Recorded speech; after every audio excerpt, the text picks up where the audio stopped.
Hello, everyone. Hi. Mic one? Perfect. Hi. I have a perfectly lit out space here. Hello and welcome everybody to kind of the last real session of the forum, our Voice of Students, the core of what we have all been working towards. So all of our students have had several working sessions where they have tried their best to solve the challenges that we gave them. But before I talk about all of this, I want to give the welcome words to our Vice Rector for Campus Enhancement, Digitalization and Sustainability, Vice Rector Alexander Freischlager. Thank you. Yeah, good afternoon, everyone. Welcome to the Voice of Students in our fantastic Circus of Knowledge. It's a pleasure for me to welcome you all to the final session of the EC2U Students Challenge today, which is part of the EC2U Forum, Empowering Minds for a Peaceful Society, as you all know. We are happy to host such a big group of talented students from all over Europe. And when I look around, I see about 100, or guess even more, students representing the EC2U Alliance. Each one of you contributing unique languages, cultures, academic disciplines, and of course, life experiences. This challenge is about empowering you, the next generation of leaders, thinkers, and innovators. What makes this event truly special is that the topics you have been working on were chosen by you, the students themselves. You have selected 5 key areas that you believe deserve more attention, awareness, and action. The first one, creating strong universities. Second topic, integrating refugees and internationals successfully. Number 3, how do you create a narrative of peace in a polarized world? Followed by students at risk, and last but not least, challenges and opportunities for universities in a growing digital world. Each one of these topics is not just important to our personal and academic development, but to our society as a whole. Our goal is not just to talk. We want to see and hear how the exchange of ideas, your ideas, across disciplines and cultures can lead to new solutions and impactful change in real life.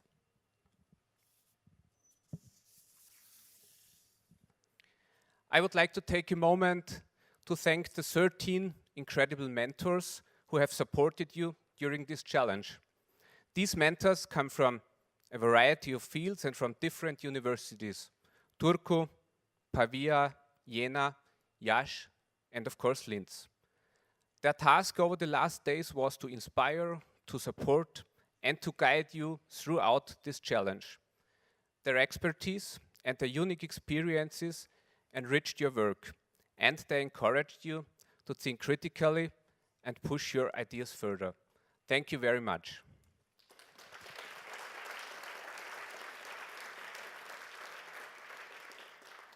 Of course, also a big thank you to the organizing team represented by Manfred and Andrea today.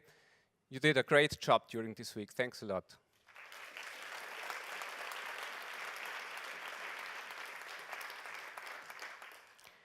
Over the last days, you worked together in teams with peers from different disciplines and backgrounds.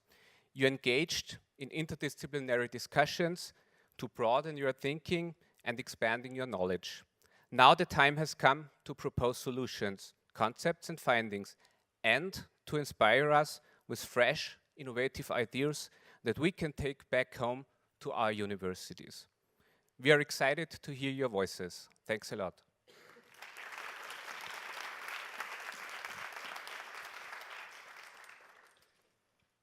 Thank you so much. We've already heard what is at stake and what is coming up next. So this is the order of challenges that we will hear some talks about in a second. As the Vice Rector has already said, quite hard challenges, of course. Like, none of them are easily solvable. So I'm really excited to see what comes up. You were very free to present in whatever way and shape, form you liked. So I'm equally going to be surprised about it as most of the audience is. So I'm really looking forward to it. And I think without further ado, I will give the stage to our first student challenge, subtopic Creating Strong Universities. We'll quickly get your slides up and running, and you can already come on stage if you want.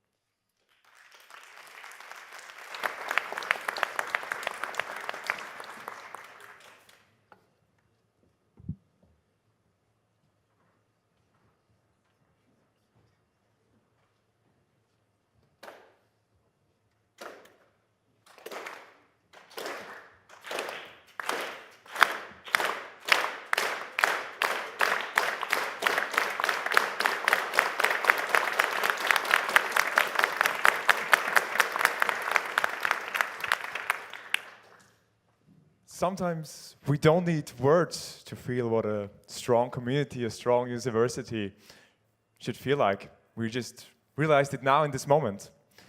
But what is a strong university for you? You probably sit next to people you trust, people that feel like home, like your friends, like a strong community, people you can build something up with.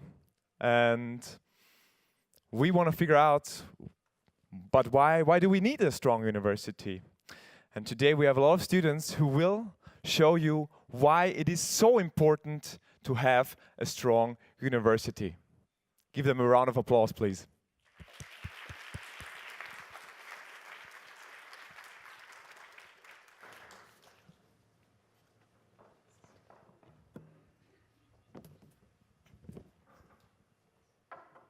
Grandpa, I'm home. Hello. Hi. How was the day at university? Oh, my first day in university was just incredible. I met so many nice people.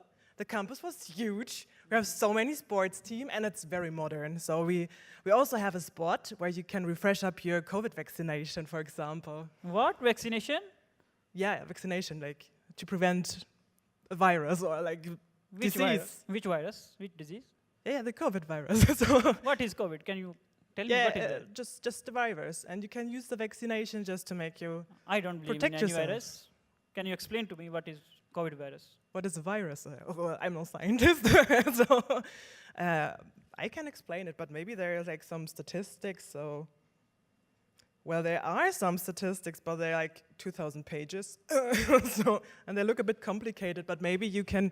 Yeah, I don't believe in this shit. What? Doesn't make sense at all. At all? Oh no! Careful with your cane. Okay.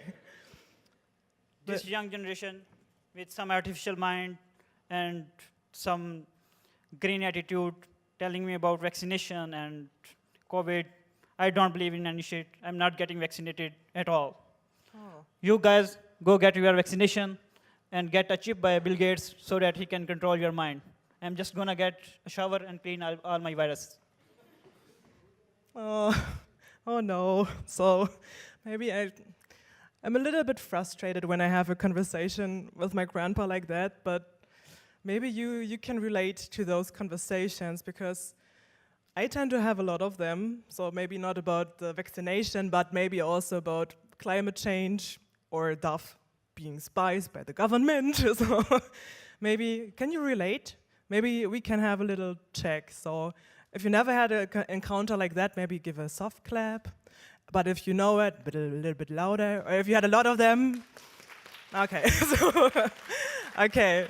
So I can see you also had this encounter like that. So why is it like that? Because we have the feeling that a lot of people have lost their trust in science, which can also maybe lead back to the fact that the knowledge or like what science promotes maybe is not being communicated to the society in a good way. So for us, for a peaceful society, we need strong universities which promote inclusive communication about their science, about their knowledge, in order to include everybody, like every generation, every educational background, and the knowledge should be there for everybody and include everybody.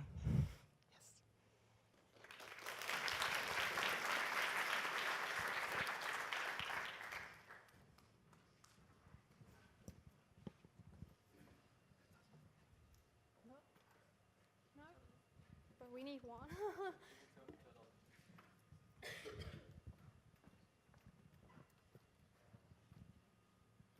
Hi, Sabrina. Do you like to study in the library? Absolutely not. Okay. Smeranda, do you have time for engagement activities? Honestly, not really. Hassan, were you born in Europe? I wish.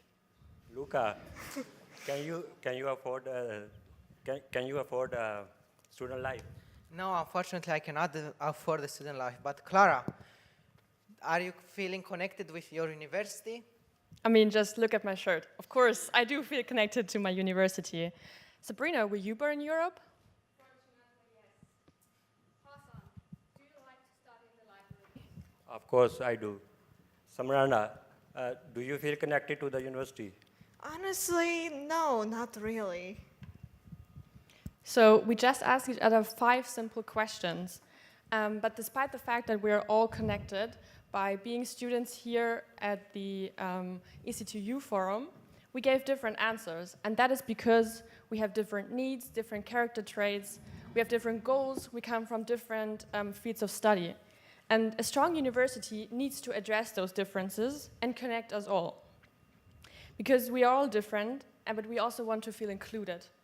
And just imagine studying, working, and growing at a place that is accessible. And we believe that free education for everyone is the foundation of a strong university. But we also believe that real freedom and real strength goes beyond affordability, as everyone, regardless of age or ability, should feel accepted and respected. Because in the end, we all study to have the same goal, to improve our world that we live in. Thank you, Luca.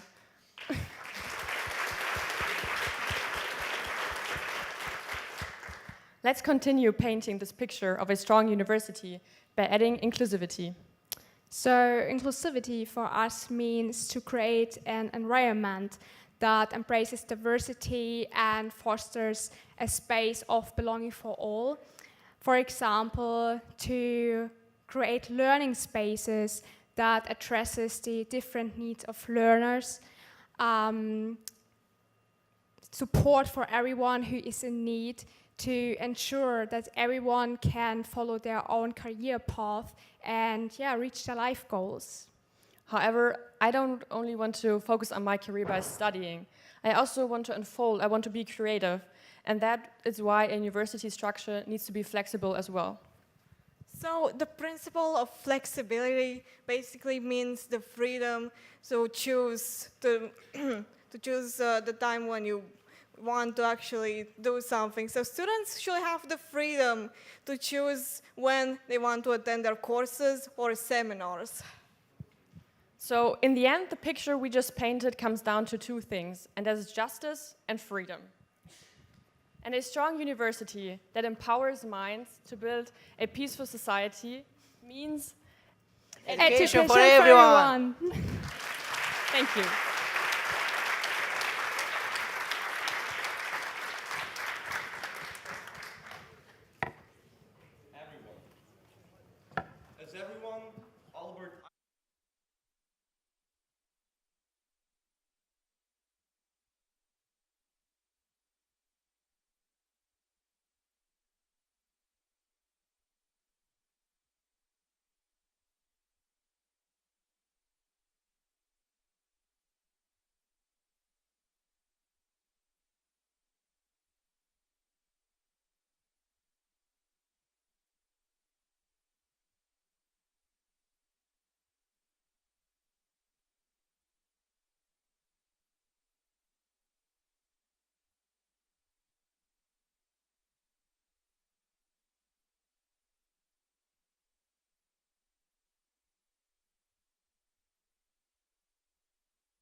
And about.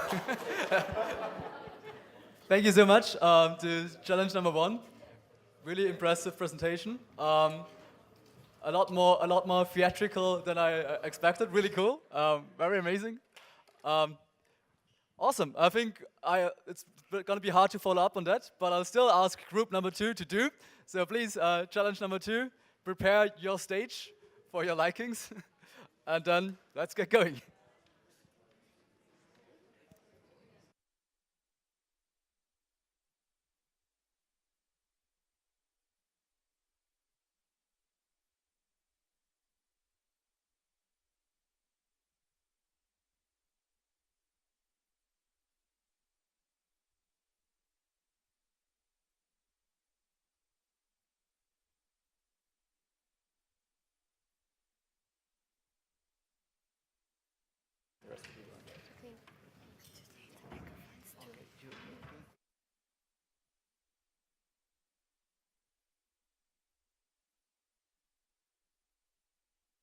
Hello.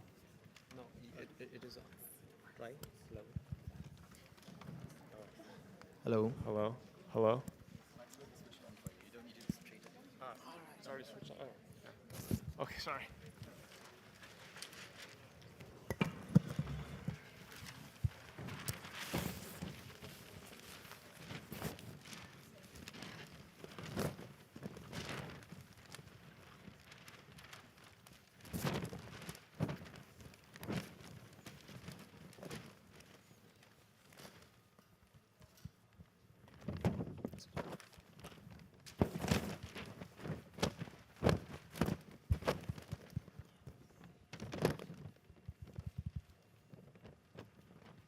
They're eating the cats. Trump rambles falsely about immigrants in debate.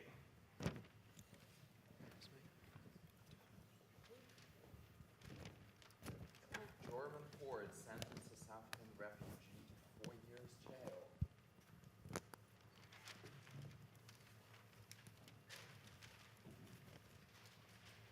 Breast cancer innovation, the crucial role of immigrant scientists. Germany deports criminal Afghans to Kabul in first since Taliban takeover. International students are 3 times more likely to quit studies than domestic students.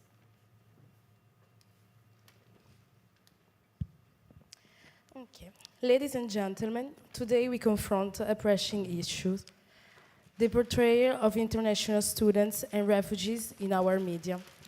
Alarmingly, 3 out of 5 news outlets present these minorities in a negative light, fostering a culture of misunderstanding and fear. Research shows that 53% of people believe this negative coverage amplifies global prejudice against international students and refugees, reinforcing harmful stereotypes. But here's the hopeful truth.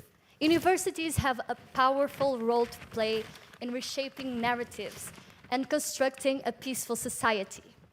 By championing diversity and promoting positive stories, educational institutions can not only challenge these perceptions, but also pave the way for genuine integration and understanding of international students and also refugees.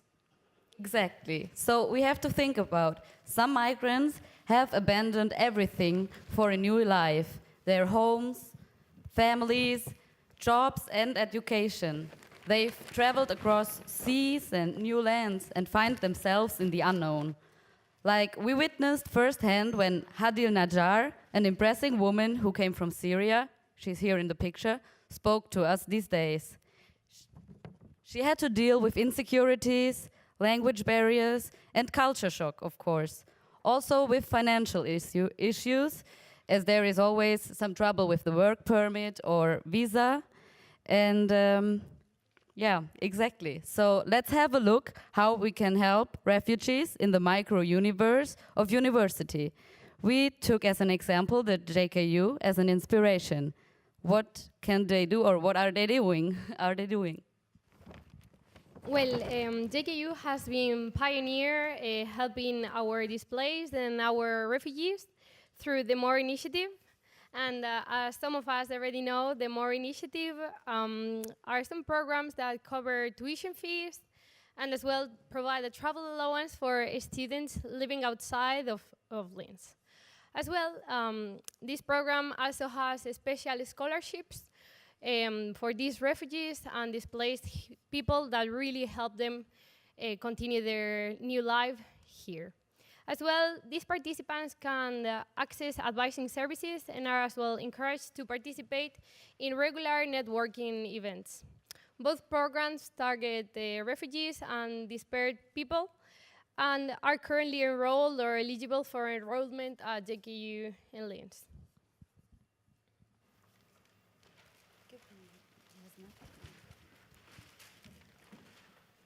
And what we learn from that example is that if we give people the resources and help they need, they achieve amazing results. And if we want them to unravel their potential to the fullest, there will be more work to be done. We need to make our universities a truly safe space by, on one hand, educating local students, ensuring that they get intercultural competences, and mitigating language barriers.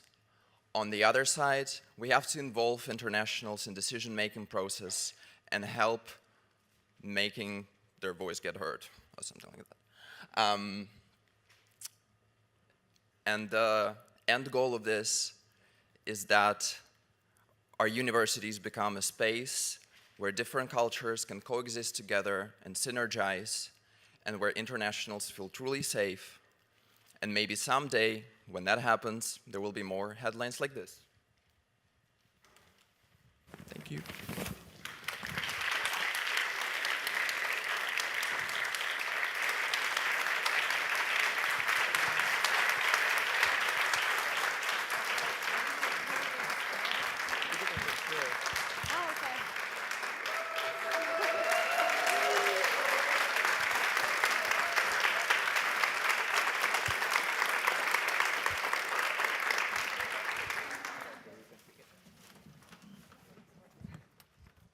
Thank you so much. Thank you. One of them will work. Perfect.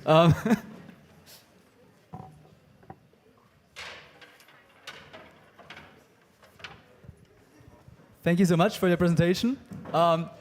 Again, very interesting talk, very interestingly presented.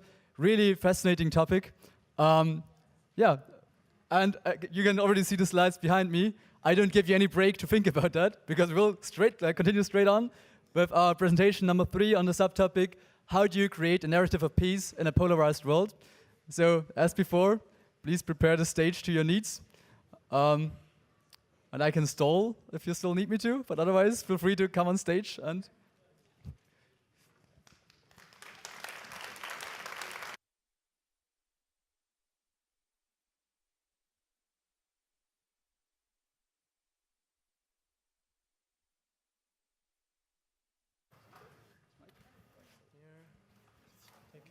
Do we have the remote? Can you change it? Yeah? Yes, I think so. Okay, let's go. Turn this on.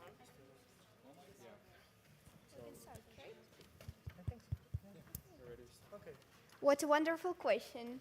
How do you create a narrative of peace in a polarized world, right? Maybe somebody already know the answer, but here we are, group number 3, and we are going to present some of our thoughts. But before, we want to ask you, use your phone, open the Google or QR code scanner. Here is a Mentimeter answering, and you are going to answer 2 simple questions. What is peace and what is polarization, in your opinion? If you have struggles with QR code, you can always use the code in Mentimeter and just pass it there. This code will be shown on this part of each slide, so if you missed something, you can always return to there.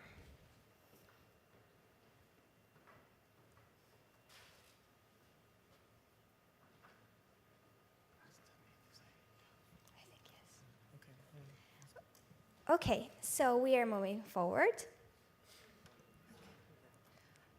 I have a question for you all. So, do you think media provide us a neutral news? Actually, by objectively analyzing some newspapers from pages, as Alexandra Bell does, she is an artist from the US, it's possible to detect how, in a polarized environment, news is provided in a way that affects how people think. Increasing misinformation and disinformation, we strengthen the ideological fragmentation, hence cultivating the theory of us as them.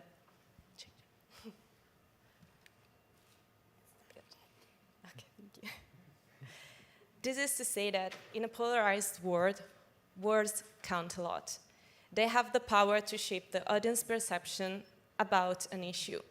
So let's take some examples, some historical examples. In the speech of Benito Mussolini to the Italian population during the World War II, it's possible by reading it to highlight the presence of the us with them theory. That is a key in this speech, as well as the legitimation of violence as the only tool to fight the enemy. The second speech is the speech that George W. Bush provided to the Americans just after the 9/11 attack.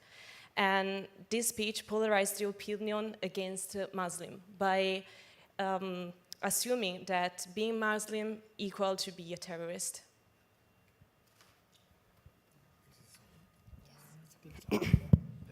As we are speaking right now, there is over 110 conflicts of armed forces happening in the world, according to the Geneva Academy of Humanities.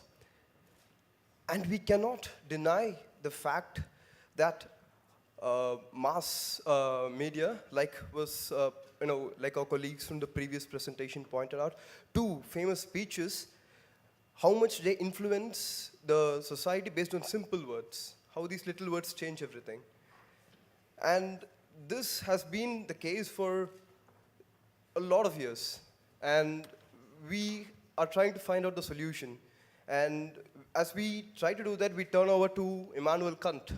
And he provides this really simple, yet very valid to this day, a solution, Ius Cosmopoliticum, in his 300 years old book on perpetual peace. On there, he advocates this concept of universal or the world citizen, a world without borders where everybody can move to other countries, and hospitality towards foreigners. This not only inculcates a union between nationalities, but also between ideologies that could avoid all these struggles over ideologies that we are having. Today's society is still affected by the negative consequences of the first modernity based on capitalism. So that's why Kant's idea about world citizenship is so relevant, because current problems like global warming or the immigration problem or the COVID pandemic, those problems have consequences going through the borders or going beyond the borders of the countries. So in this way, Kant's idea of world citizenship is important and relevant because every one of us should be considered as a citizen of the world. Otherwise, we are lost without hope. And now it's me again. And here we can see the results of Mentimeter. They soon will be shown. I hope everybody answered, at least tried to. Okay, we have a lot of answers to what is peace. And the first one is freedom. And what I can say, that was the first answer we did, because freedom is always freedom. Equality is very important now, and no war. No war, I think it's the most common answer if it comes to peace. But here are more words you can see, you can admire, and each of them is very important. Now we can move forward to polarization.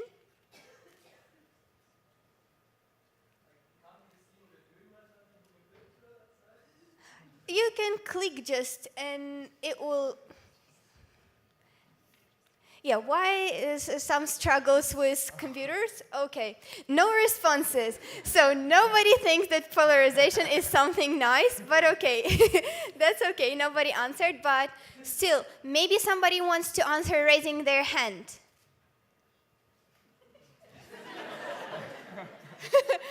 Okay, okay. Test code. Okay. Discrimination, war fighting, game of power, that's what we came to as well. War fighting. Okay, some answers are showing, and I'm really happy to see this.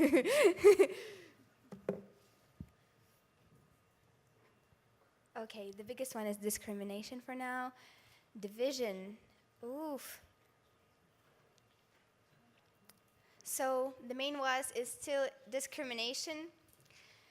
What we came up to is the same. So now I'm going to pass the torch to my colleague.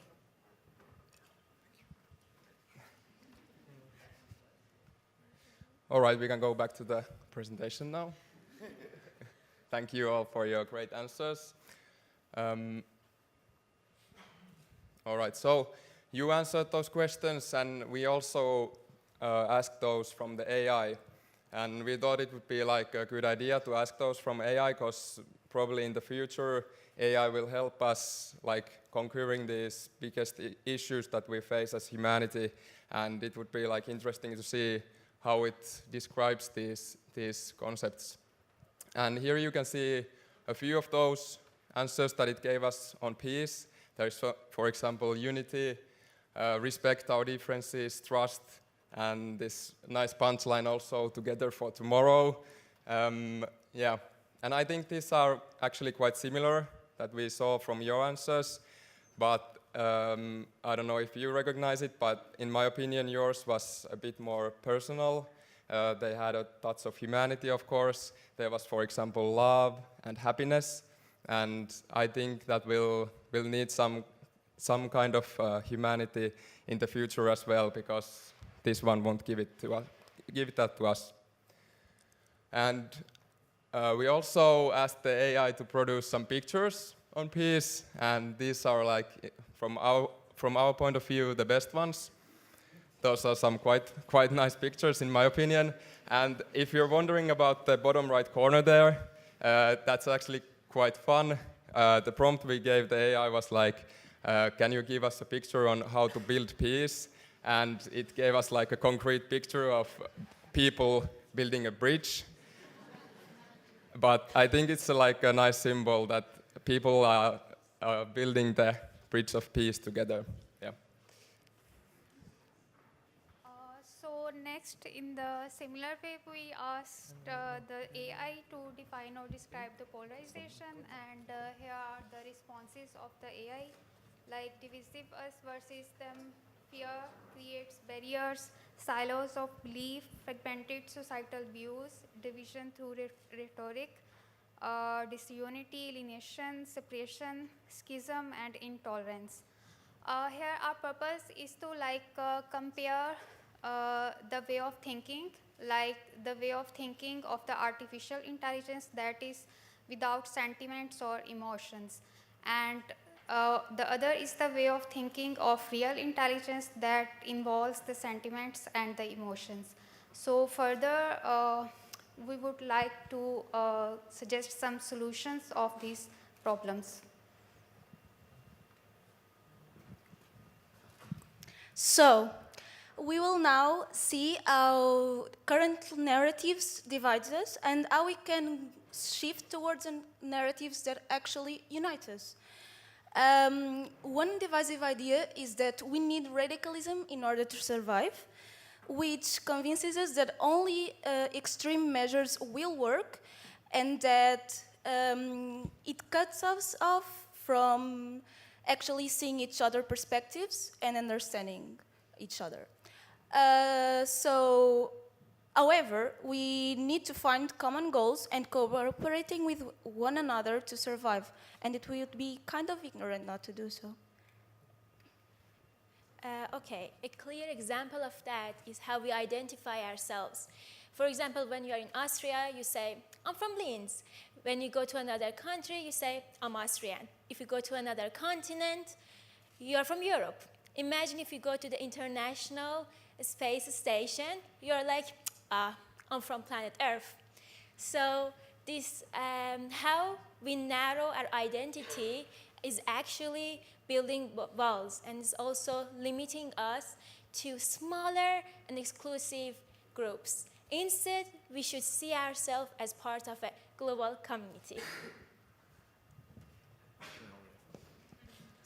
Another narrative of our time, which is dividing us, is the idea that we need to isolate ourselves to keep us safe.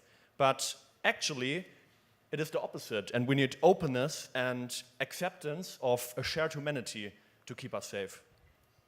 So, for example, take climate change as an example. It knows no borders, its risks are global. To tackle this problem, we should all work together across continents and cultures. And by recognizing that this problem can be only solved with cooperation, we can actually save the Earth and us as a part of nature. And last but not least, I think it's crucial for a peaceful world that we take a reflection on our relationship to the media. Us all, including me, you, and the whole academic community and the whole world. Media shapes our minds. So instead of just reaching to one source, we have to use critical thinking, what makes us humans, and engage with the news we see. Only by that we can fully understand what the world truly is. So another example, when we expose ourselves to different viewpoints, for example, we read news from different countries, or we meet people from different cultures, we are actually deepening our understanding of a real situation. So it's important to accept and unite with our colleagues, with our neighbors, and with all you can see and hear. Yeah. Okay, so for our conclusion, I would like first to ask for you to pay attention, all of you, because sometimes during a presentation, it's easy for us to lose attention. So if you can leave your phones down a little bit and just present some attention to what I'm about to say. So I'm going to share with you a famous quote from Noam Chomsky. He's a professor on the United States, and he's very known for his work on linguistics, political activism, and society criticism. And the quote states that if you believe that there is no hope, then you guarantee that there will be no hope. But if you assume that there are an instinct for freedom, that there are opportunities to change things, then there might be a possibility that you can contribute to making a better world.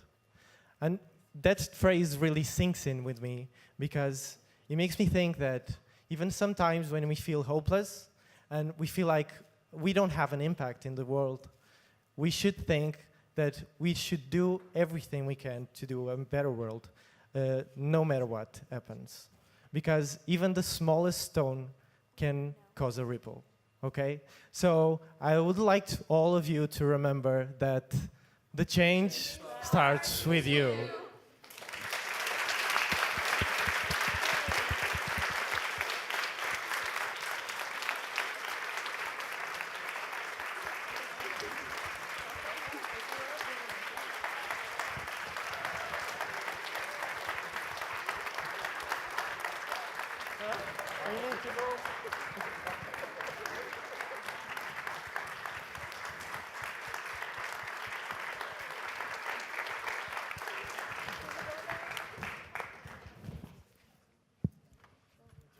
Thank you so much. We clearly haven't trained the bowing part of the presentation. Everything else was flawless. Really interesting thoughts as well. And I think something to, again, take with you. But we can't dwell on that. We need to keep moving. So I will ask the group, I think we are at 4 by now, to please take stage and prepare your presentation.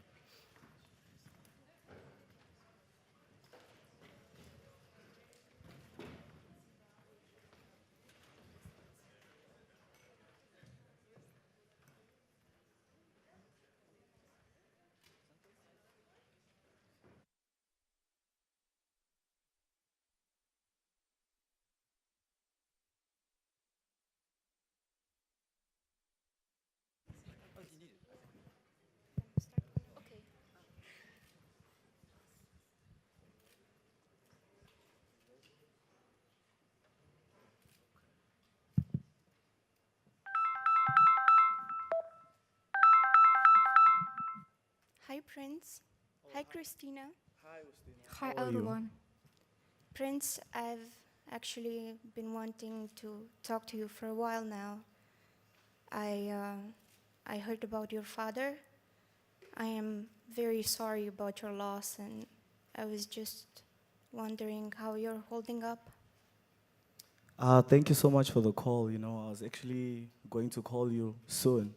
So yeah, you know, the situation with my father has been very bad, you know, with him passing away and, you know, knowing my mom is not working and everything. And, you know, currently at home, you know, it's me and my other 3 siblings.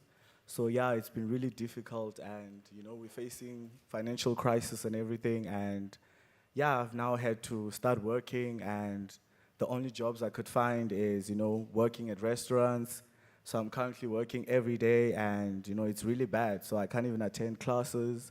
And remember I told you I had registered for first year of university, so I can't even attend classes. So now I have to drop out. So it's been really, really bad because I have to look after my siblings and everything. So it's really bad.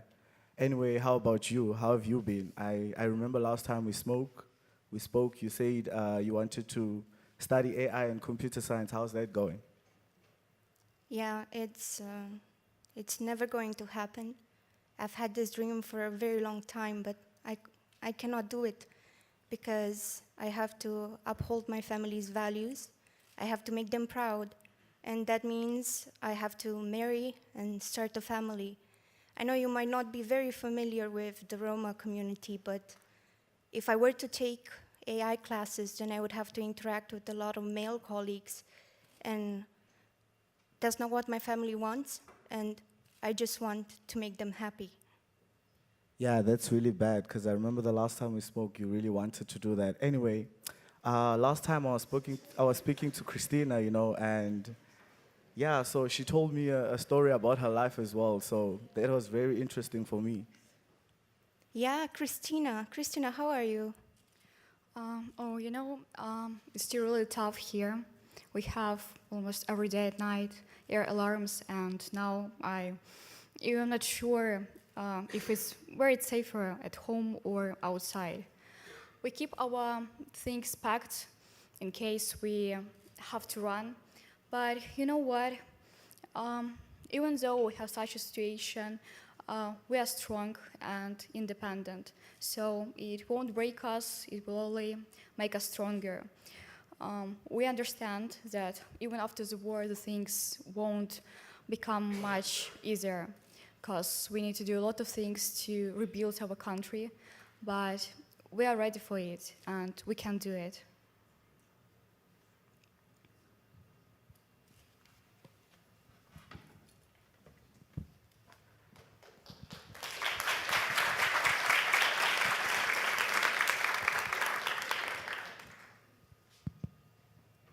Now, thank you for sharing this, but could you tell us what this has to do with the Students' Challenge? Well, thank you for that question. I mean, that's why we're here. We represent the group 4, Students at Risk. My name is Antonia. My name is Jarkko. And yeah, we want to tell you a bit about our group work.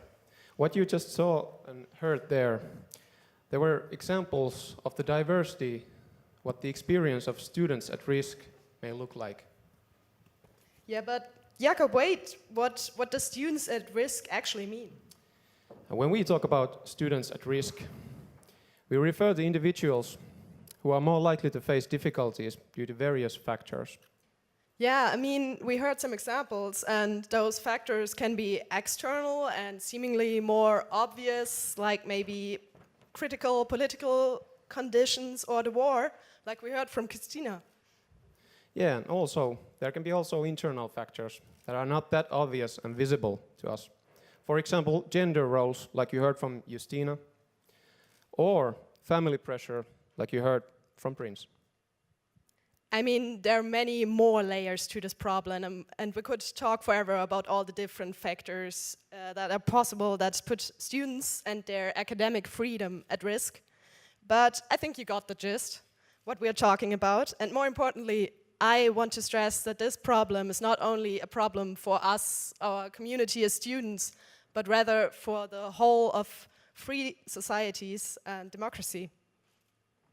And now that we have very briefly defined our subject, our student colleagues Gael and Clara will tell you about our ideas and suggestions about what actions could and should be done, be taken by students, scholars, universities, and the EC2U as a whole.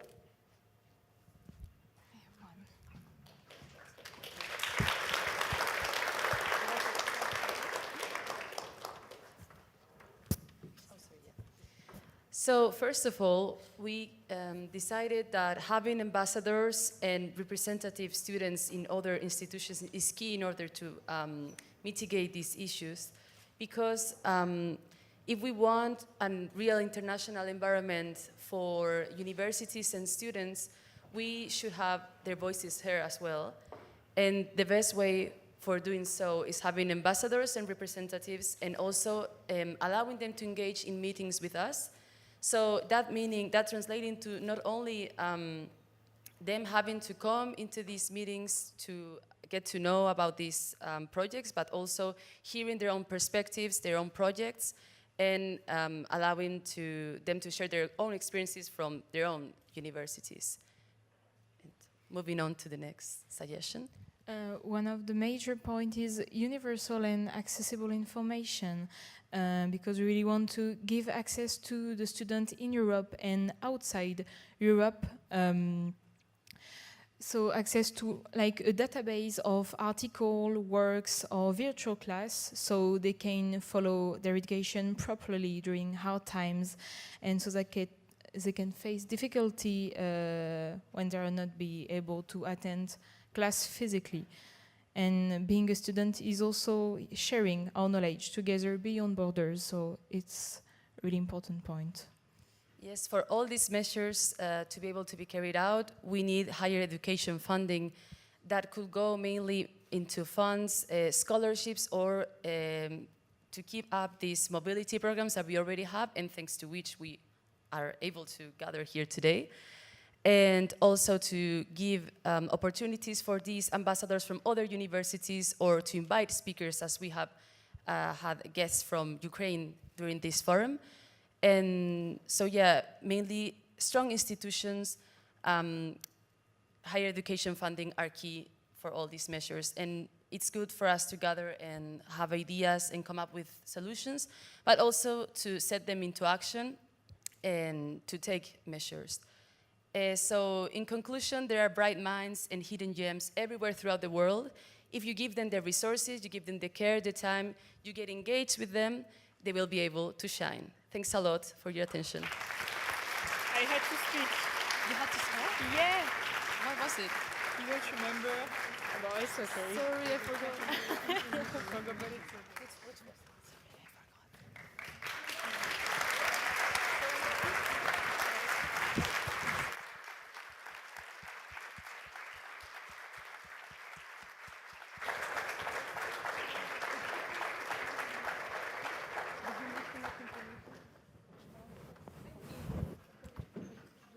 Thank you so much. We're getting there. And the next group is already approaching quickly, which is fine, yeah. We are trying to get your presentation running. Give us a second. And there we go. Please take your mics, make sure that they are turned on. Perfect. How many do you need?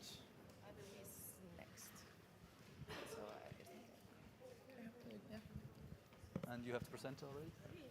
All right, and with that, our last group.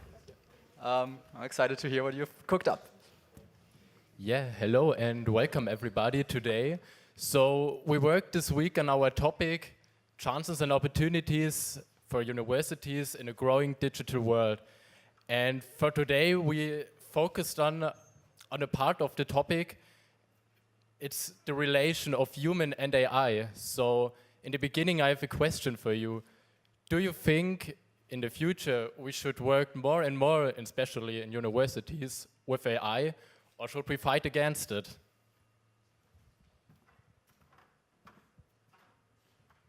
Hello.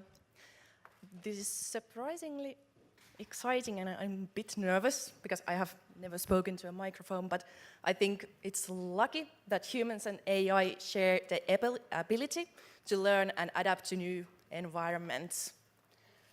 We believe in our group that digital learning and AI will enhance the flexibility and availability of education for everyone. And especially for teachers, AI can be used as a useful tool to help them create new course content more easily and also help them evaluate students. So the AI can be an assist, so teachers and educators can allocate their times more efficiently. And for students, AI can be and should be probably used as a tool to support and assist the learning, as a student can work with AI to create a study guide personalized for them, and for example, use them to create study questions that can help them to learn. So as we have all these great tools available for us, we need to ensure the ability for all to use them. Thank you. The link between the education and the use of AI is really important and has main goals. So as first, we can speak about the fact that educate university staff and students about the possibilities and the dangers of the use of AI, because sometimes some students may use these tools as a substitutions as their own brains and not as a support or just an help. We can also speak about the solutions to support the ethical use of AI, because it is really important to be aware and to remember to maintain academic honesty. So the main point of the link between the education and the use of AI is really the importance of educate the people to learn how to use these tools and to use in the best way.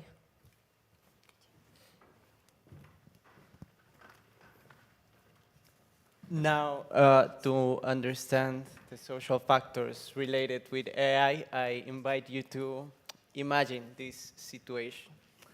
In here, we have a student that starts melting down.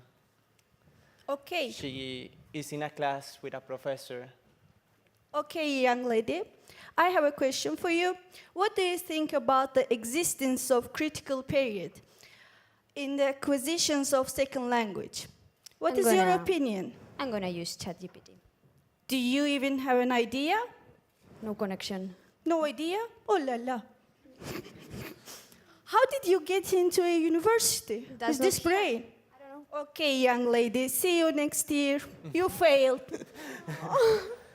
It all started because she was overusing AI from basic tasks like summarizing an article. It suddenly turns into generating opinions for her. Since the brain and our minds are the main things that differ us from animals, are we going backwards in evolution or are we progressing? No, wake up! Professor, may I answer now? Hit. I think critical period hasn't been enough researched, so I think it's not correct to use that term. Maybe we should use sensitive period instead. Okay, there you go. Thank you. We have to understand AI as a tool and not as a replacement of our own consciousness. That is why we believe that our mindset is fundamental in this new era. What we want to emphasize is that we have to find a balance. AI is not our enemy, but yet we cannot stop using critical thinking. Our role as students and professors is understanding how these tools work and how to use them properly. On that note, we will now invite you to our little part of mindset. We'll first move on to law and regulation, actually, but thank you so much. Actually, I think stories can be very powerful, and I just want to give you a quick insight on why law and regulation will also be very important in the future regarding AI and humans using them. So just imagine you being a student involved in a student project, and yeah, you think about AI as something you should use and grasp your opportunities. So you think about involving AI in a presentation that you will hold publicly. One back? No. Yes, thanks. And so you incorporate an AI tool, an AI image generator, to make your point clear. In the end, the presentation works out well, the public receives it and is very happy about it. You really make your point, and you're also very happy with the results. However, 2 weeks later, and now the next picture comes, you're walking through the streets of, let's say, Linz, and you kind of realize that a company that also took place in this public presentation uses the picture you've created with the tool, and you're kind of surprised because you didn't know, and you feel like your rights have kind of been infringed because you obviously kind of generated this picture, although you used AI, and the company just uses it without permission. So you feel like you're in the right to take this to court, and yeah, what actually in the end comes out is that your claim is denied by court, and yeah, the company can just use the image as it wishes. And yeah, now the last picture. And this may give you a first glimpse why law and regulation may be important, and my colleague will now move on, giving some more insights. So this case that Aran just described isn't completely imagined because it's inspired by real life, actually. In 2023, in the Czech Republic, there was a case where this photograph was created by AI and then it was later used by a company. They sued the company for using it without asking for permission, and the court denied protection of this image. It was created completely with AI, with minimal prompts from the human creator. So the court's decision was based on the fact that current copyright law protects works only created by humans with free creative choices. AI-generated works often lack this human creativity. So while working on academic projects, if you use AI to create something, you may not claim ownership over it if it's too much created by the AI instead of your own creative choices. There's a major issue determining whether or not AI-generated content is, if the human input is enough of the free creative choices. So the definition of enough free creative choices is very uncertain at the moment because it's only defined by case evaluation in courts. EU is at the moment developing the AI Act, which aims to balance innovation with safety and ethical concerns. relevant for university, AI-generated content needs to be labeled clearly. So there needs to be AI laws developed to help clarify the extent humans need to be involved in the creation of AI content to be able to claim ownership over it. So key points for university students and staff: while using AI in your academic projects, you need to take into account some legal considerations. We need to consider copyright implications, be transparent, and tell when we are using AI to generate something. And with these limitations, we can properly take advantage of AI as a tool. So, have you thought about the mindset behind AI? Imagine two different students, one that comes from a conservative household who only follows the traditional ways, and the other that is encouraged by his parents and family to use and explore the internet and the different technologies, the different new technologies such as AI. Which one of those do you think would thrive in our lifetime?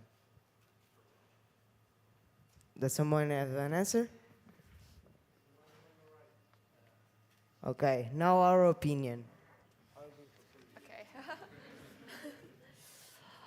As a group, we all agree that we need to use AI to our benefit. Currently, we have a huge opportunity to use tools such as AI to enhance our life and help our work. Although we believe that we should take advantage of all the opportunities that AI offers us, we also believe that there should be special regulation of its use.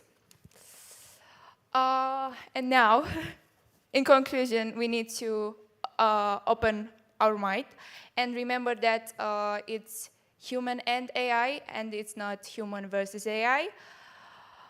We are the future generation, and we must look to the future and adapt to it.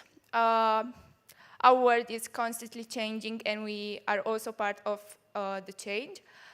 And if you wonder what the line behind me means, it should display on the screen the output of the file change. So let's see what the future and change holds for us. Thank you.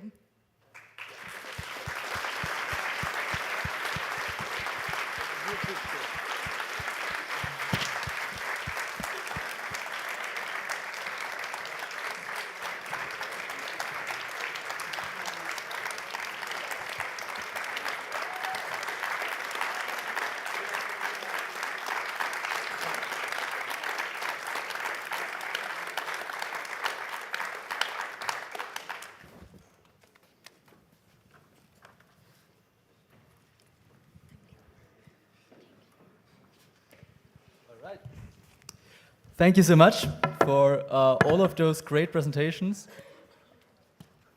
Yeah, we heard a lot about creating strong universities. We also heard a lot about, we're now switching through all of the slides, give me a second.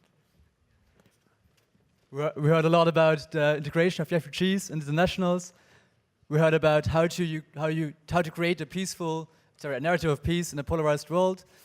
We heard about students at risk. And finally, of course, we just heard about the opportunities and challenges that come with a growing digital world. And I think so a lot of those perspectives were also very new to me. Like I've heard some very interesting thoughts that I've not considered before.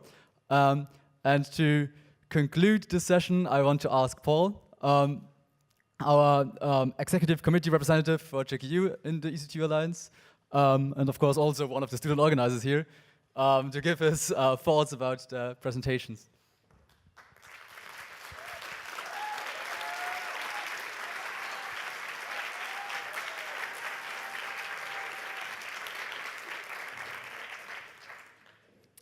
Dear professors, dear staff, and most importantly, dear students, I can only say that was amazing. Thank you so much for these amazing presentations.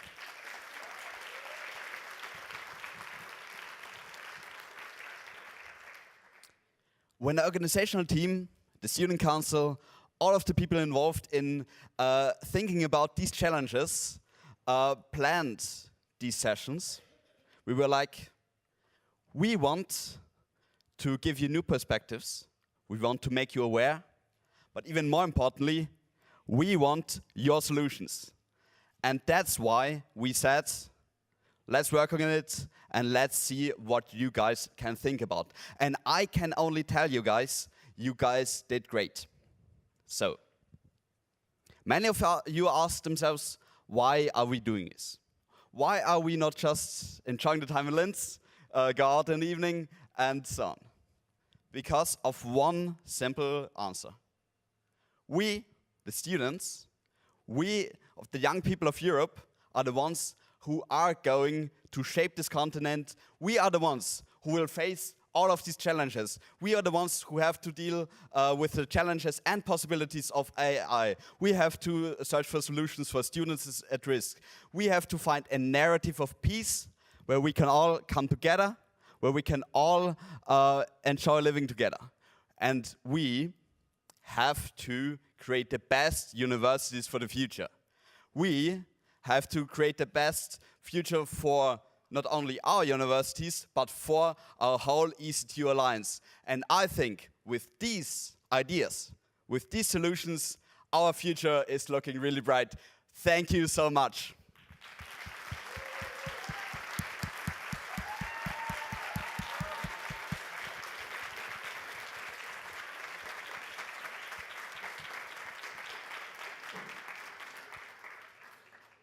Thank you so much.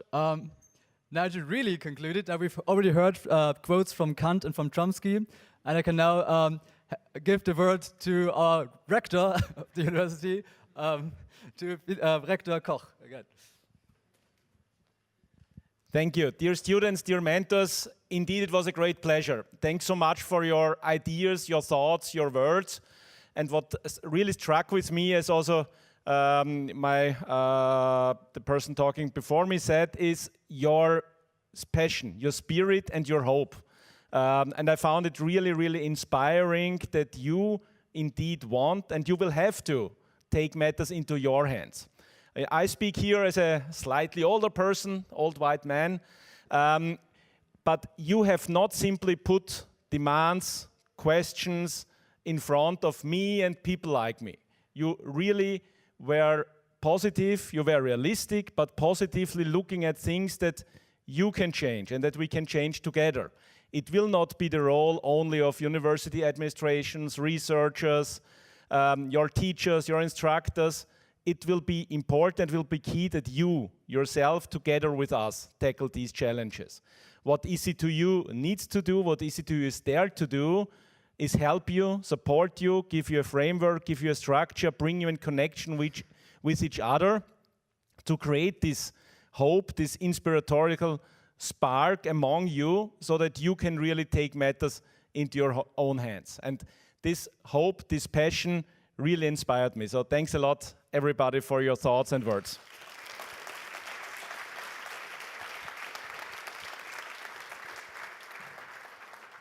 Thank you so much.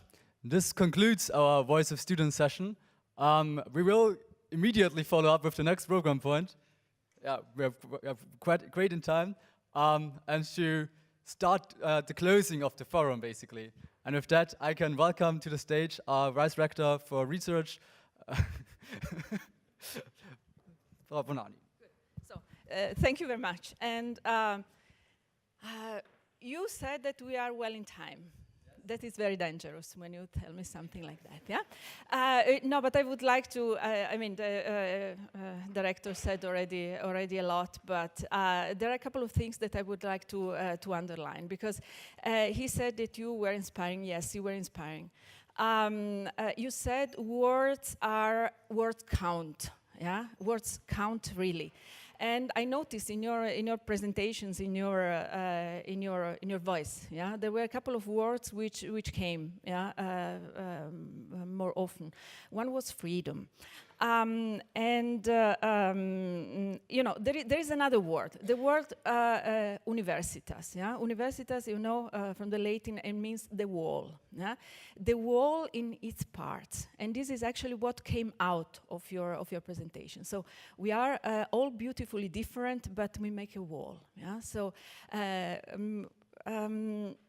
is another point that which came out, and this freedom. You said that there is no, if there is no freedom, there is no future. Yeah? And there is one anecdote which I like very much. So you know that, well, I'm Italian, so allow me that.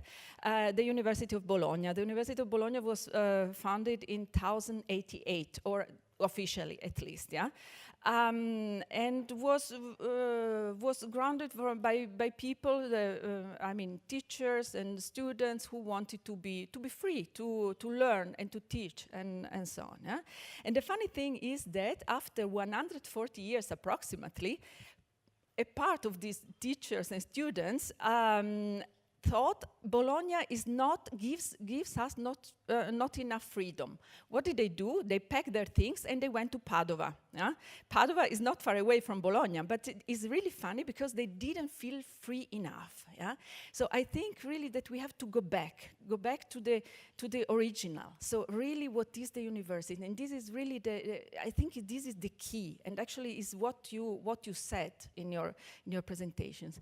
Also, what is peace? I mean, the most prominent word was freedom, and this is really very, very interesting. I mean, if there are no freedom, we are blocked, we are frozen. We can do really nothing, and this is something that was really nice. And another thing, yeah.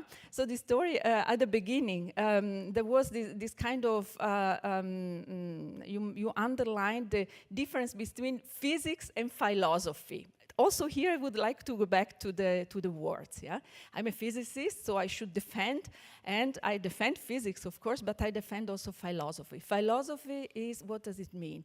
Love for knowledge. Yeah. So I would not use the word love because it's used too much, but what Rector Koch said.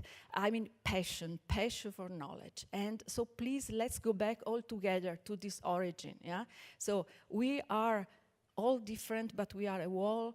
And we are passionate about knowledge, but not only about knowledge, also transferring knowledge. And now I'm here. I was supposed to be here not to say that, right? I was supposed to be here.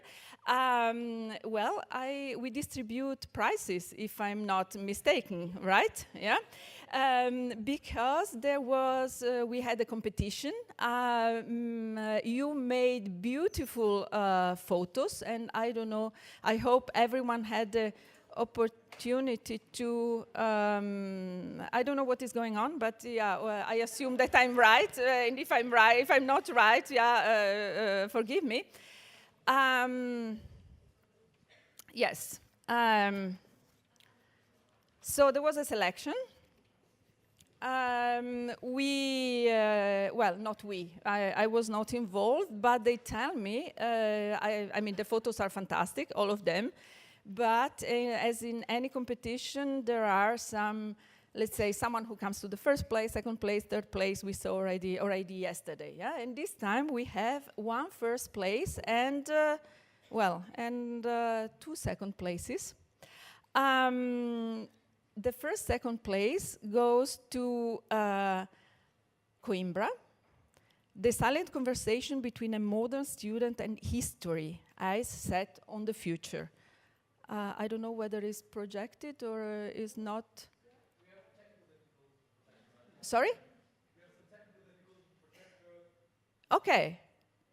Well, but try to imagine, yeah, I mean, words are important. So if you want, I can describe that, yeah? I mean, I have it here, unfortunately, not in colors, but try to imagine the University of Coimbra, because all of you, I was never in Coimbra, and I'm looking forward to May to go there, yeah? So try to imagine the tower of the University of Coimbra, yeah? So there, a bit on the back, and then there is a building with some arches, And there is a student who is looking in direction of the tower. So he's looking up, and you have to look at the stars, and only if you look at the stars you can catch the moon. So he's looking there, and this is beautiful moment frozen there, and was taken by someone who got the second prize in this competition. Should we distribute the prizes now or all together, or how do you want to do it? Afterwards, okay. So we have a second prize. I don't know. I do by myself. Yeah, we do. I will last to that. Yeah.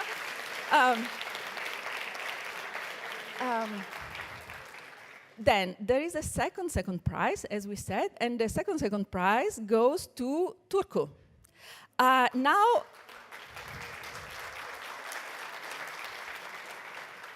the title is Illuminating Century of Excellence. So now, try to imagine that. A bit of fog, here, down, yeah. And then a lot of laser beams, yeah, blue. They are all blue or bluish, yeah. And they all point up. Also, they point to the stars. And this is the symbol of the 100 years of excellence of Turku University. So second prize, which you will get probably afterwards if I stop to speak at some point. Yeah? And then number one for this time, and great. And this goes to, well, let's say only the title goes to Before Entering the Class on Romanticism. So goes to Salamanca.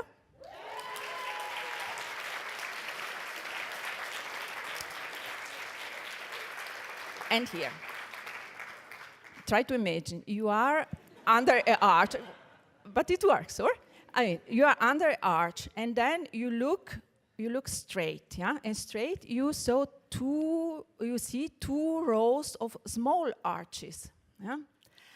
And then you realize that there is something behind, yeah? And this something behind is a kind of a cathedral, but a cathedral lost in the fog. We can discuss what is romanticism, but this is also, I mean, this connection with nature and this feeling. I mean, maybe this feeling. You are entering the lecture now, and you feel a bit excited on one side, maybe sleepy because it's 8 o'clock in the morning, and you would like to do something completely different.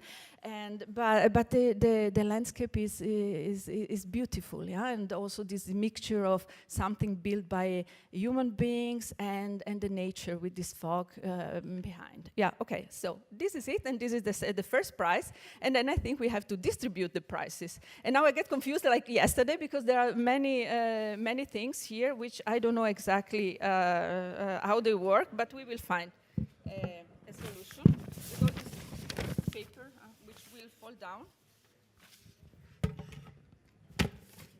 So do something. Okay, so let's maybe we start from the 2 second. You get empty bottle. I'm sorry. Okay, now it's a motivation. It's a motivation for next year. Yeah. Okay. Good. So now, please, Coimbra and Turku should come to me, so they will get the empty prize. Yeah. Please, representatives at least, yeah?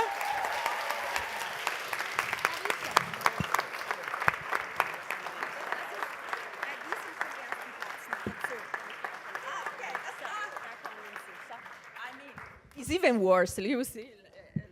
Okay, thank you. So,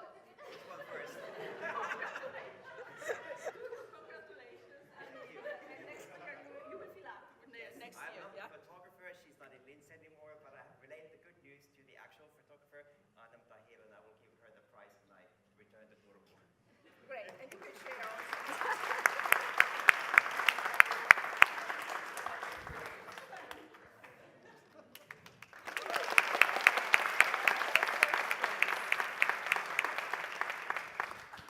And now Salamanca.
I think you know already what comes now. I mean, of course, but it is a bit redundant because I mean to thank you all I feel is too less, yeah. So I'm really so happy that you are here that I even don't manage to thank you because it's kind of, this is funny because I'm so I feel so well, yeah. That is kind of is a natural thing that you are here. I'm sorry, I don't want to minimize. Yeah, it's exactly the opposite. Yeah, this is a step forward for me, at least.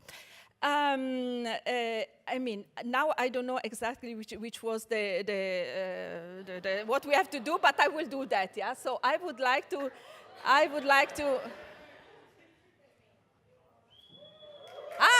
Now they come. Yeah.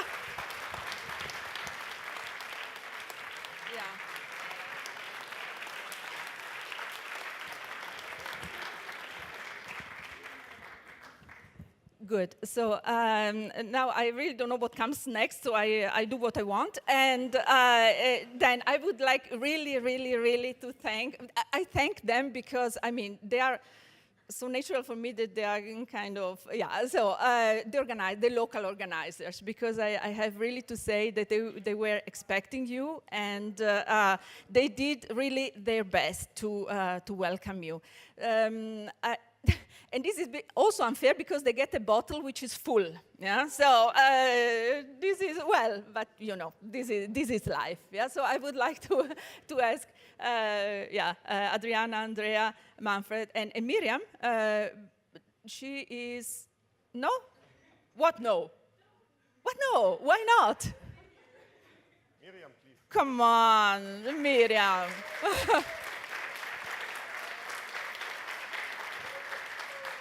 Yes, actually. I mean, we don't want to embarrass you, but we start from you, actually. Then, so many thanks for everything, and for me was everything fantastic. Yeah, so many thanks, and the full bottle. Thank you.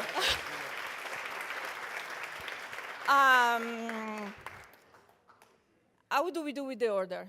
Alphabetical order, random order, and well, I have to think.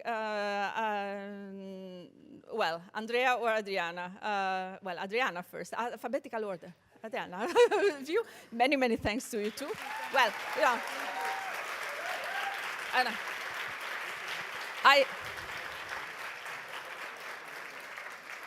yeah. Now I have to put down the microphone because I'm used to Japan, where it's unpolite to give things with one hand. So I have to do it with two hands. So, but you know what it comes. Yeah. So, yeah. Many thanks. Thank you.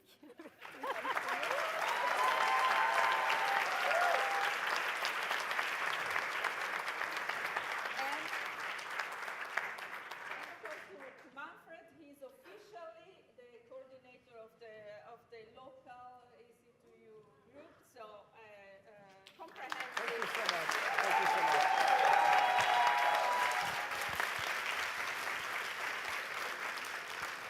Thank you so much. So we would also like to use this chance. I think everyone has a few words for you, and it's my honor to be the starting. And actually, I just want to share two little stories with you. So throughout this forum, I don't know, probably hundreds of people have come to me and thanked me. Thank you for organizing the forum. And they asked me, how did you organize it? And my answer was always, it wasn't me. At least not alone. So really, it would not have been possible for one person, and if it was the best organizer in the world, it would not have been possible for one person to pull off such an amazing forum as we had experienced in the last days. So most of all, I need to thank the local coordination team, Adriana, Andrea, Miriam, all of us, really, you have worked beyond any imagination. Seriously, you have no idea. But also, the best local coordination team could not do this alone. Take it for granted. It's been the whole university that has been working here. First of all, of course, the students. The student organization team has done a fantastic job. We had so many students helping us here throughout the forum with all the little things that you may have noticed or not. And sometimes it was not little things, it was actually heavy lifting, really behind the scenes and sometimes in front of the scenes.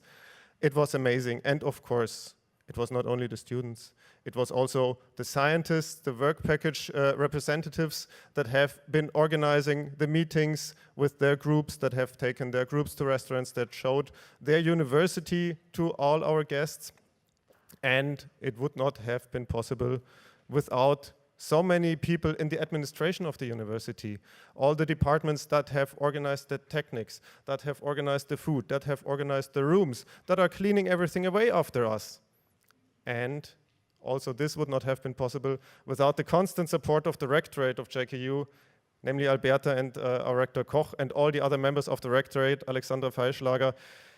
Everyone at the rectorate is so supportive, and without your support, we wouldn't be here. So this leads to what I want to say, and what is the common point that we have for the organization of this forum, what it has in common with EC2U in general, and that is that we are here for all parts of the university. This is, in my mind, what sets apart EC2U from so many other projects, that it's for the students, it's for the staff, it's for the scientists, it's for the management of the universities, and beyond to the associated partners, it's for everyone. This is the one thing that is unique about EC2U. And if I may continue with a second story, I have told it many times, but I would like to repeat it. And so I need to thank you for coming, you for being here with us, for working and for celebrating 4 days with us. And it's been a joy for me to meet so many people again and to meet so many new people again. And when I talk about EC2U, why I enjoy so much working for EC2U, it's really all about the people. And this started from the very first meeting I had with EC2U. To me, when I'm visiting partners, and I've not visited all of you, but many of the partner universities, and it was the same feeling every time. It did not feel like a business trip to me. It was not a working experience, it was more feeling like visiting friends and family. And this is also the feeling that we want to give back to you. And if we have done a good job, then I hope that you go home with the same feeling, the feeling that you have visited friends and family. And this is, I think, the EC2U spirit, the EC2U community. This is what holds us together, and this is what makes us so special. Thank you. Ich glaube, komm mit dem Zettel. Danke dir. All right. Whoa, Manfred, that was impressive. I cannot top this. Okay. I'll try to keep it short and sweet, promise. So, actually, I will talk about a tree. I was actually getting prepared for imagining the tree, right? But now we have the picture here. Well, as you know by now, when walking from one meeting room to the other, we have a few trees here at JKU campus. However, coming back to this tree, this is a very special tree. It has been planted just a couple hours ago in front of our new building, our new house of schools. Well, looking at the photos, seems like a regular tree, doesn't it? Has a stem, check. Has roots, hopefully, and leaves, a couple. But what makes it special? So, the potential it holds to grow into a magnificent tree with strong roots and beautiful, colorful leaves. Its location, surrounded by curiosity, dedication, and inspiration. Or that is being part of a community of trees. Well, we are not at a science contest, right? So you don't need to impress the judges. I don't know how you feel about it, but I think all three would fit quite well. As it would fit for the EC2U Alliance, potential, inspiration, and community, as we have experienced this week. And therefore, and maybe because we were thinking about doing a nice gesture, this young tree will be devoted to the EC2U Alliance. So, when coming back in the future, for work package meetings, students' weeks, or any other reason, just stop by and observe its growing process And maybe, and Coimbra, don't feel pressured, it could be a start of an EC2U tradition to plant a tree during the EC2U forum. Just give it a thought. Thank you.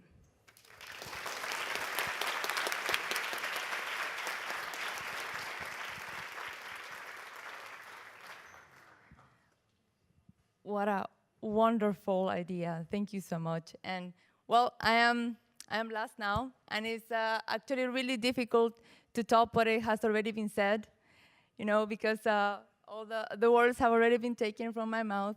But, you know, since we're in the moment of reflecting, just want to say that, yes, this forum, what has made it very special is you.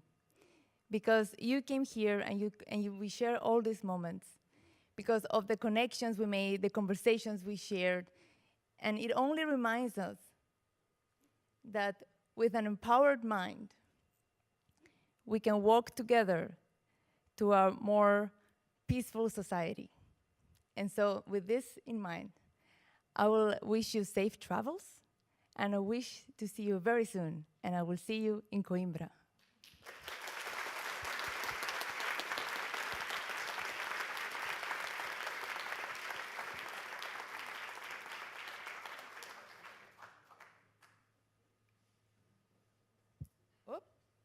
Now we have sound problems. Oh no. Can we? Still not? Wait, still not. Maybe we can check the sound in the meantime. Perfect.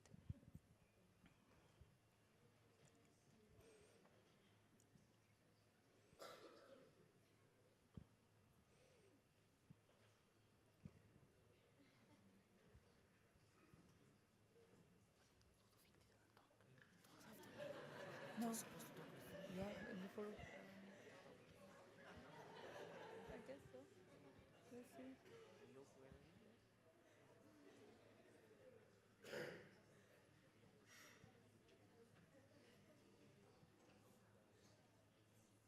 Imagine Europe as one big university with campuses spread across the various countries in the EC2U alliance.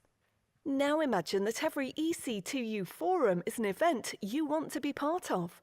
Curious to find out where the next one will be? So get out your maps, apps or geographical knowledge and start planning your trip to Europe's westernmost EC2U campus, the University of Coimbra. Here's what you'll need. Computer. Here we value knowledge and innovation. You'll want to take notes of what we have to share with you. Camera. To photograph the oldest university in Portugal, precisely in the year of its 735th anniversary. That's right, innovation has been our tradition since 1290. Compass. Let's fine-tune our orientation. We work every day towards a better future in environmental, social and economic matters. In this forum, we want to challenge you to also find a way towards that goal. A diary. To keep track of all the incredible people you'll meet. Our community's impact on solving societal problems has been awarded in the most important sustainability rankings. Their research also contributes to achieving the UN's 17 SDGs, such as sustainable cities and communities and climate action. Or instead, just use your phone to do it all. EC2U is also about digital, a European university network that aims to connect people. We seek out the best alternatives, sometimes less is more, and we challenge you to discover simple but effective solutions. Save the date. In 2025, we invite you to come and discuss the sustainable future of Europe and the world at Portugal's most sustainable university, the University of Coimbra.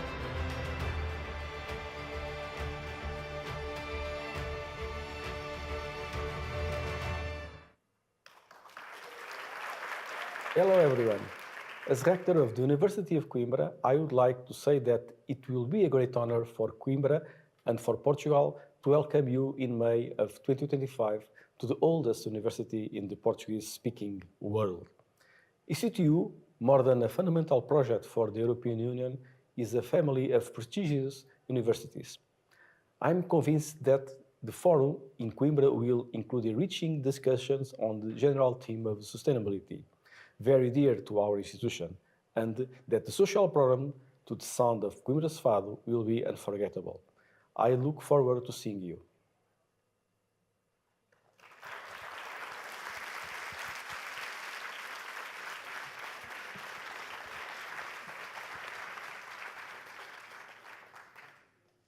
So,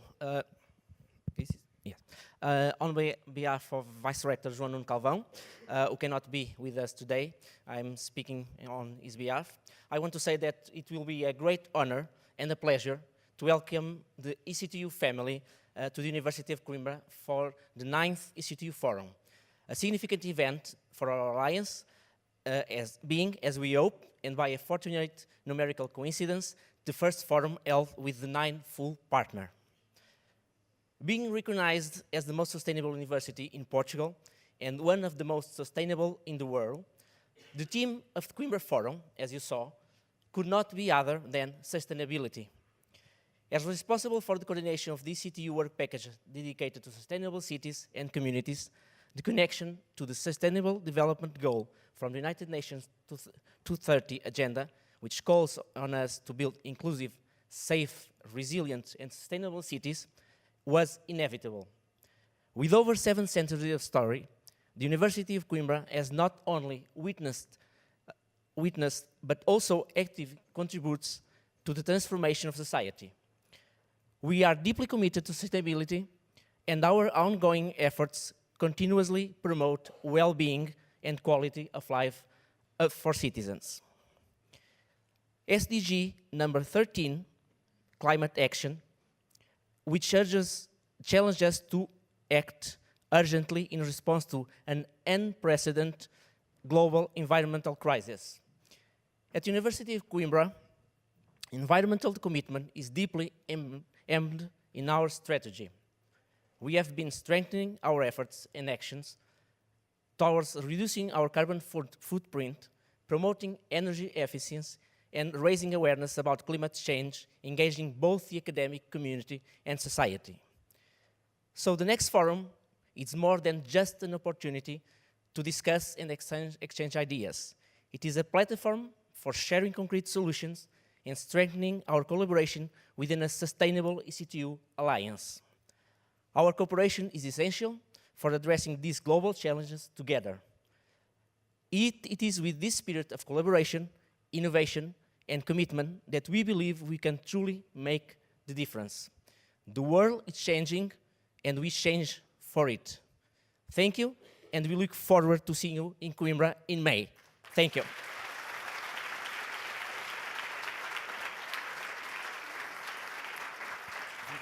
Video.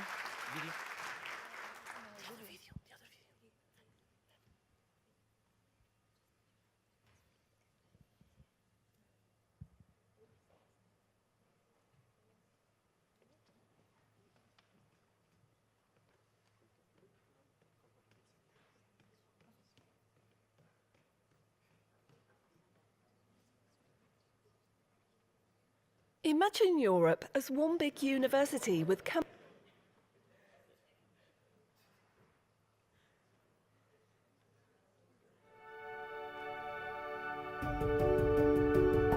Where is the right place?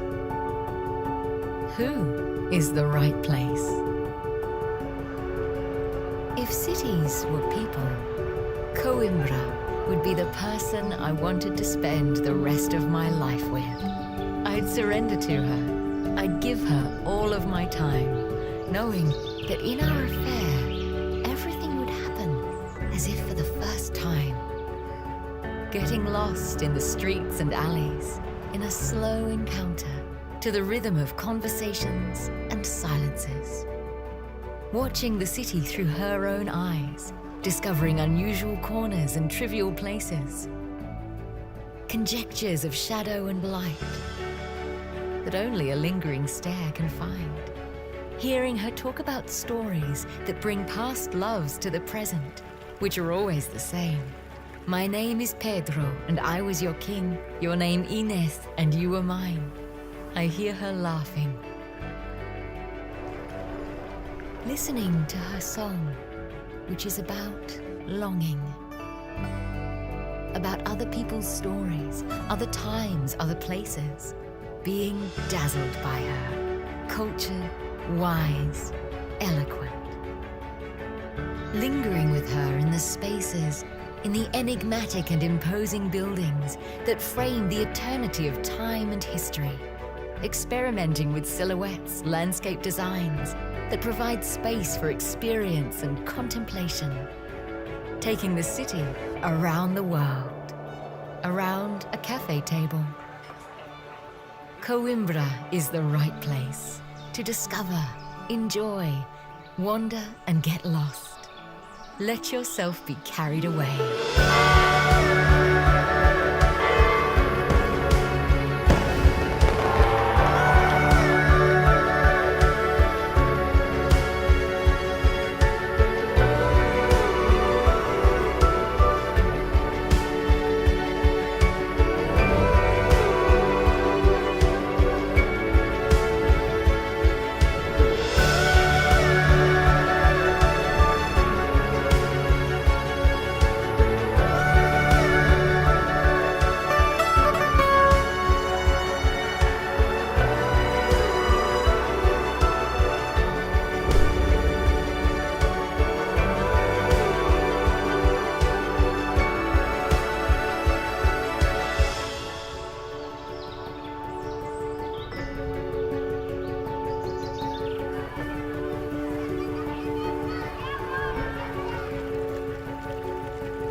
When will you be here?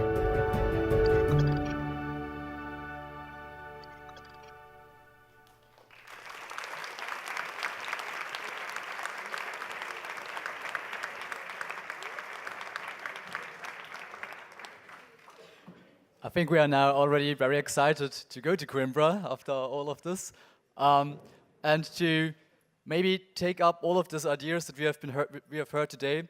We have some last words from the student council to take this inspiration with us to Coimbra.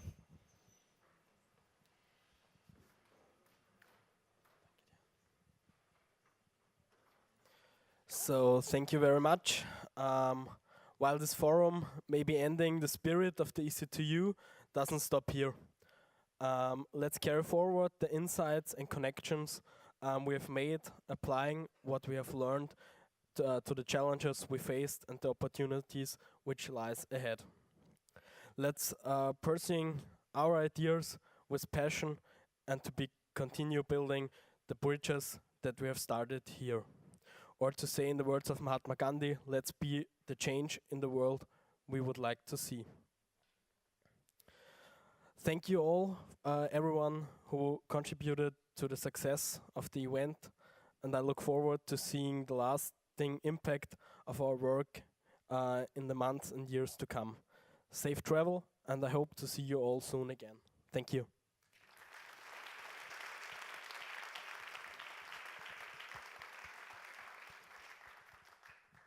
And now, Eloise, please.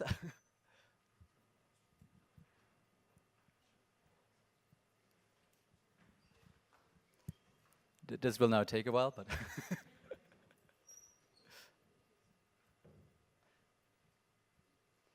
so now we've heard from the local student representation, and now from the student council for real, Eloise.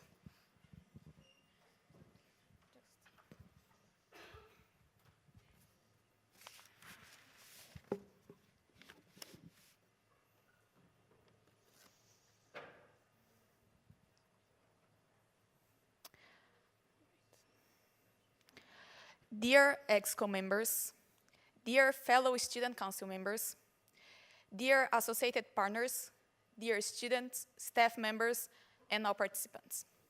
The pursuit of peace in all its dimensions is a challenging yet crucial task for humanity, especially nowadays.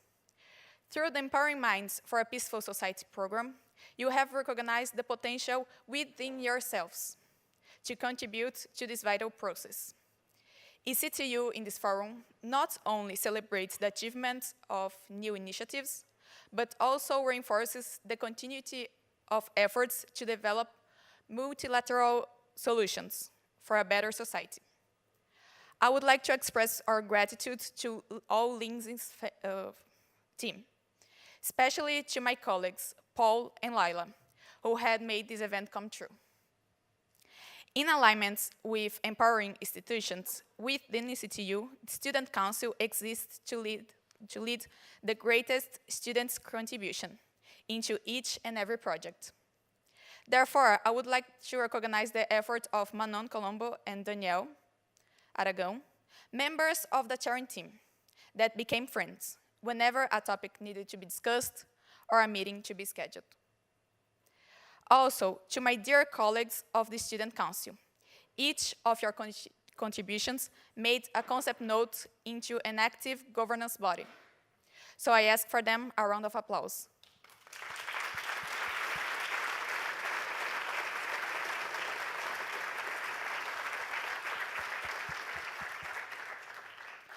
I extend this applause to Marie, who has strongly dedicated herself to support our role and operationalization of the students' governance body.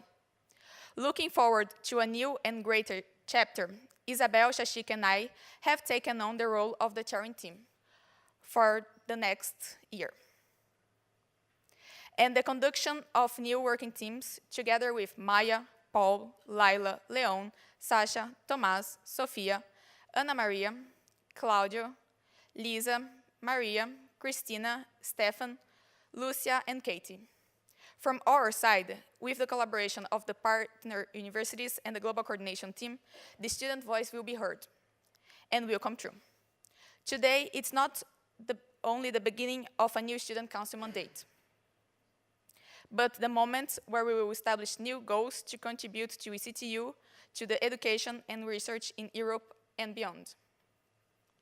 To all students present here, I want to say, each and every one of you is making a difference. By participating in this forum, you are promoting active citizenship on a global scale. Your contributions during the Voice of the Student session have demonstrated the bright future of youth and education in Europe. Over the course of this forum, we have had the privilege of witnessing how the diverse minds within our community can collaborate to create peacekeeping and create innovative ideas to strengthen our institutions, both at individual and collective levels. With that perspective in mind, I encourage you all to share your experiences with your communities as a way of fostering a better world and encouraging educational innovation. Thank you all for your attention. I look forward to see you at the next forum in Coimbra.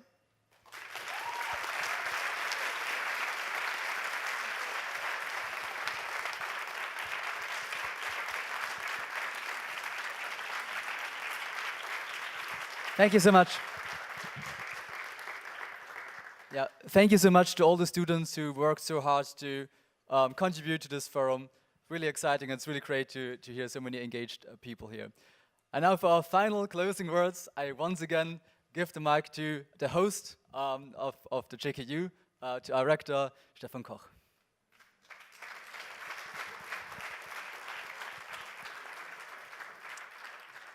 Thank you so much. We are indeed coming to the end, and I want to start by again, but not in a lengthy way, thank everybody involved here, everybody coming here, everybody participating, and everybody being a part of that. Thank you so much for that. It could be with a touch of sadness that we are now slowly closing this forum, but I think that's not warranted. There is so much hope. There is so much hope in the students. There is so much continuing to go on in and within EC2U and beyond that. All the relationships that have formed here or being strengthened here, all the ideas that have been created here, all the projects that have started here, they will all go on. And also Coimbra is not even a year off. So there is a lot of hope, and EC2U is about this hope and this collaborating and working together continuously and openly. And there is still one other thing. If you still feel a touch of sadness, there are a few things you can do about it. We can continue to talk, we can share, we can dance, theoretically, but indeed, Alberta, there will be no dancing today.